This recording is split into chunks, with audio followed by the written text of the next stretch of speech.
Hello, welcome to Lost in Africa. Hosea, you're too funny.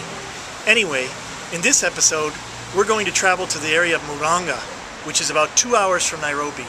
Now, I think I could say that Murang'a is the unofficial capital of the Kikuyu people, because it's there that you find the sacred Kikuyu Garden of Eden, Mukuru wa Githanga, which is where Kikuyu and Mumbi had their many daughters, which led to the Kikuyu people that we know and love today. Now, you may never have heard of the Kikuyu people, or their language Kikuyu, but if you've seen Star Wars, Return of the Jedi, then you've heard the Kikuyu language. Hosea, would you roll the clip, please? Are you ready?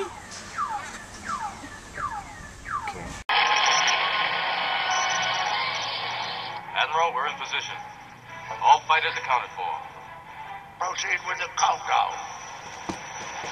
All groups assume attack coordinates.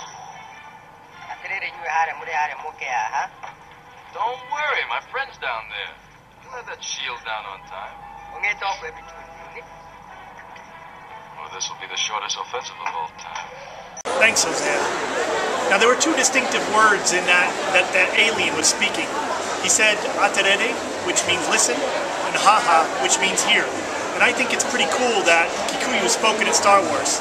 So, Begio, George Lucas, which means thank you in Kikuyu. As usual, in this episode, you're going to meet some interesting people, you're going to have a few laughs, and you're going to learn some things.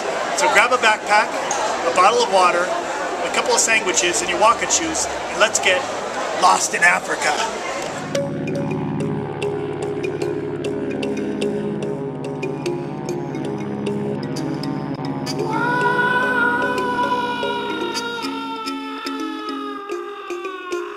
Ouch.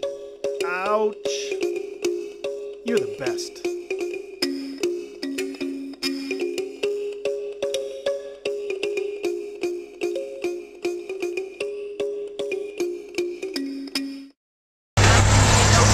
Today we're very lucky. We have Hosea driving, and we have two extra guests with us.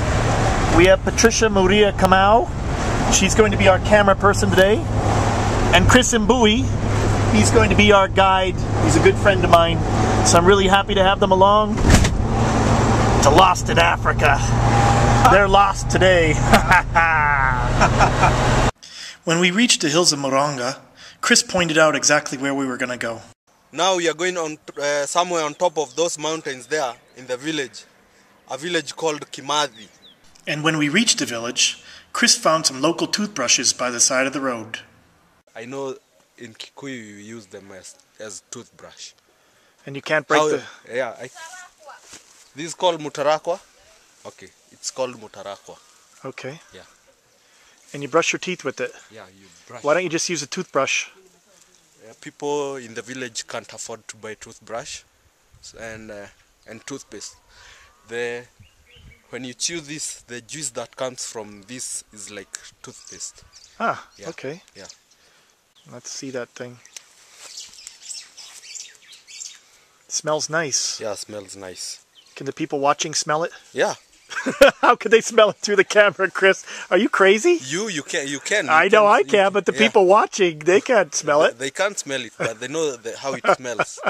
They know how it smells. Oh, okay. So the people all over the world know how that smells. Yeah. Are you sure? I'm not sure.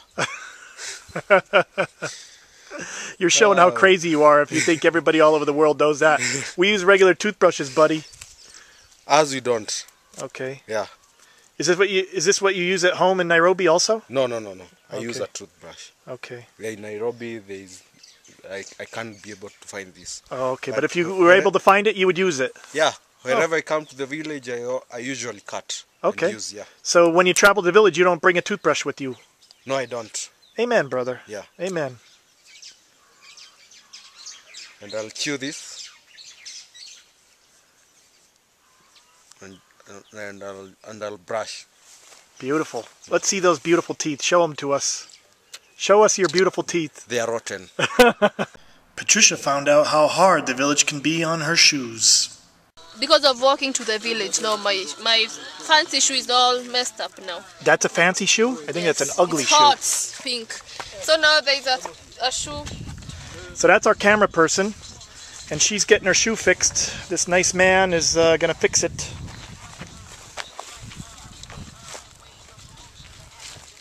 This is a local fundi. He was fixing a shoe for that woman sitting back there with the radio. What? Your other shoe's broken too?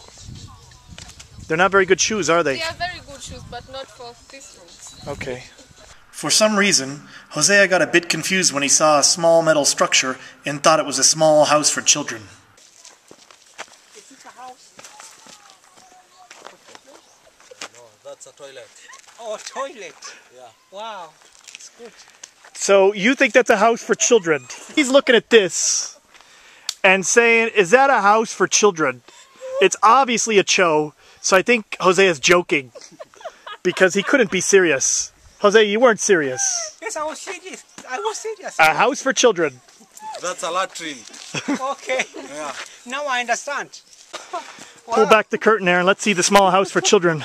But it's not a house. It's toilet. Oh, then I guess the children fall in that hole, huh? Yeah. It's a toilet. I'm sorry to tell you that I thought it's a small house for children. Were you smoking weed today? Pardon? Were you smoking that ganja today? Ganja? Were you drinking alcohol today? Were you smoking No. drugs? No. Did you take some drugs? I never take them. Okay, good. I never. Amen, brother. But I thought because I saw outside was made with the good material, so I thought it's a house for small children. I'm sorry. We went to visit the cousin of Chris, and Hosea decided to interview her in her kitchen. So you cook, you make your food here. Yes. We're asking where she makes her food, and she's telling me that she cooks with the firewood inside here. Where does she cook? Unapiga wapi? Oh, I see hapa. Okay. Na hakuna moto sahi? Okay. Hutapiga lunch? Na niko na njaa. I'm asking her what she's cooking because I'm feeling hungry, so I thought I could get some food to eat. And is she going to make something? Utapiga chakula? Nini utapiga? Yeah, she's going to cook. Okay. She's going to cook rice. Okay. And who taught her how to cook? Nani alikufunda kupiga? Her mother taught her how to cook. How old were you when you started to learn how to cook? Ulikuwa na miaka ngapi wakati ulijifunza kupiga chakula? Miaka 10. Oh, 10 years. She was taught how to cook when she was at 10 years. Hosea met a cow named Minnie, and I think Minnie had a thing for Hosea. I think that cow likes you because it's trying to give you a kiss. But a funny thing, it is named Many. Chris shows us the local toilet paper, which usually grows next to what Hosea likes to call the house for small children, which is actually the cho, or latrine, or toilet. These leaves are used like tissue papers here. Tissue paper for your nose? No, not for my nose. For what? When I go to the toilet, this is what they use after. So toilet paper? Yeah, toilet paper. Do you want to show us how that works? Yeah, I'll show you. No, we don't want to see that. Patricia and Hosea wandered off and found a mud brick house under construction. They build these blocks with the mud. They make mud, then they make blocks with a small box, and then they put somewhere to dry. After drying it is when they use to make a house like that. And the man is on top of this roof. I mean, putting the roof of the house. Yeah. Wow.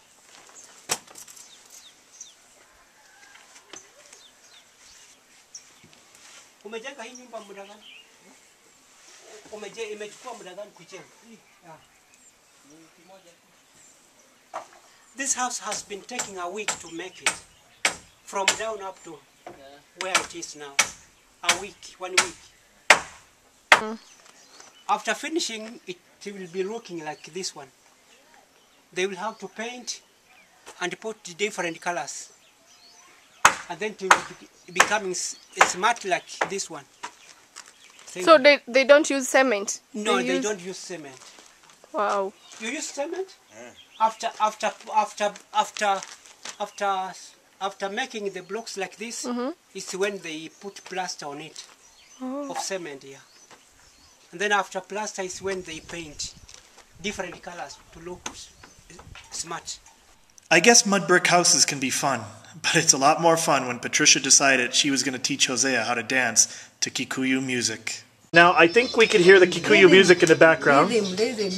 Now, Patricia's going to show Hosea how to dance to Kikuyu music. Hosea. Patricia, stand back a little bit more so we could see you. Hosea, go over there and do what she does. You have to bite your lip, Hosea. You got to go like this. Watch Patricia. You're not doing what Patricia does. Hosea, you have to shake your butt. Not like that. Gosh. I'm dead now. Okay, you showed us how. Can you do that, madam? Can you do that dance?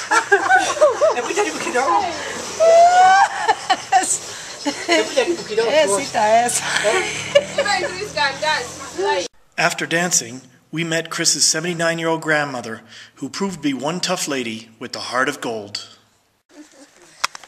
Wimwega. Ah. That's the extent of my Kikuyu, other than aterere and haha. That's all I know.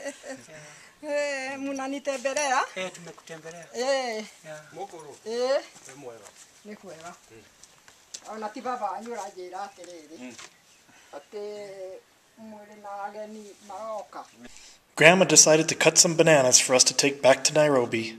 She doesn't joke around. 79 years old, but she doesn't joke around.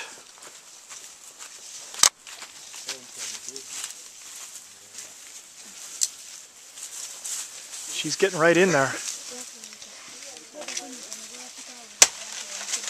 Oh, there they go.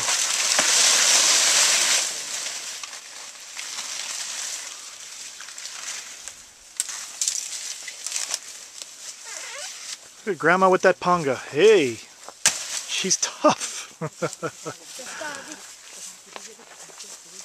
Look at those little bananas.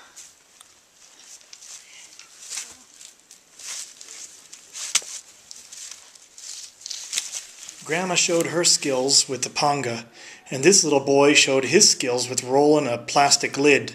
I've seen kids all over Africa rolling plastic lids, bicycle rims, even automobile tires, and I always thought it looked easy. But I tried and tried and tried, and I just couldn't do it. And then Patricia rubbed salt in my wounds. How did you do that?